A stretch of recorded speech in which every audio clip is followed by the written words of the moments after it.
Hi, I'm Nicholas.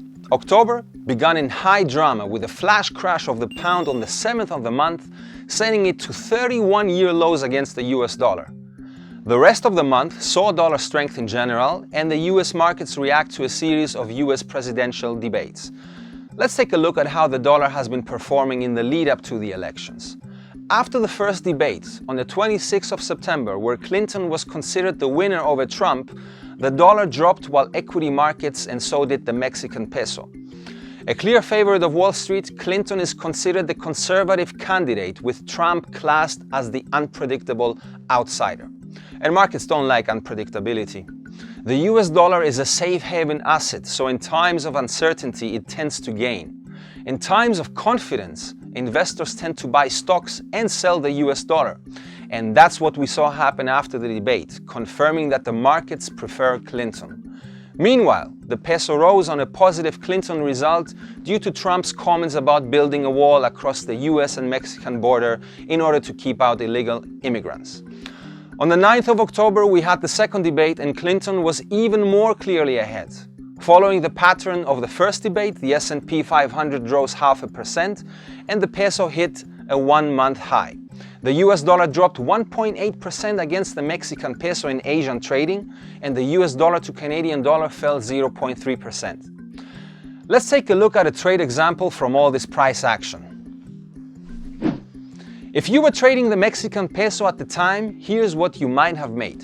So, if you had sold the dollar against the Mexican peso on October the 7th at 2300 GMT with an amount to risk of $500 at the price of 19.28, and if you closed that deal 4 hours later at 1 o'clock GMT when the price nosedived to 18.95, you might have made $1,800, assuming that you have been trading with a leverage of 1 to 200. That's more than tripling your money during the weekend with no trading activity. That's not bad at all. Note that this example does not take into account the spread, and the use of leverage means that you not only magnify the potential to profit, but maybe also to lose.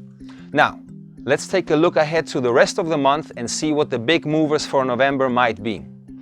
On Wednesday, 2nd of November, we have from the US the Fed interest rate decision at 1800 GMT.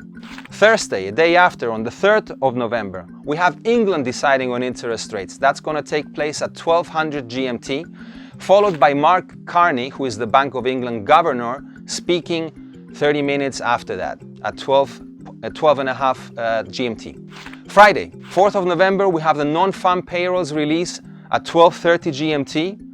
On Tuesday, November 8th, finally, we have the US presidential elections. On Wednesday, 9th of November, from New Zealand, we have the interest rate decision. That's at 20 GMT time. On Tuesday, 15th of November, from the UK, we have inflation data at 9:30 GMT, followed by the US retail sales at 1:30 GMT.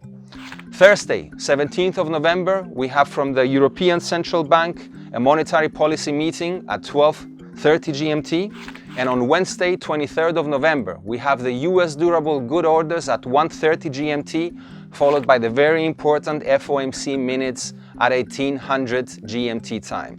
I'm Nicholas, and thank you very much.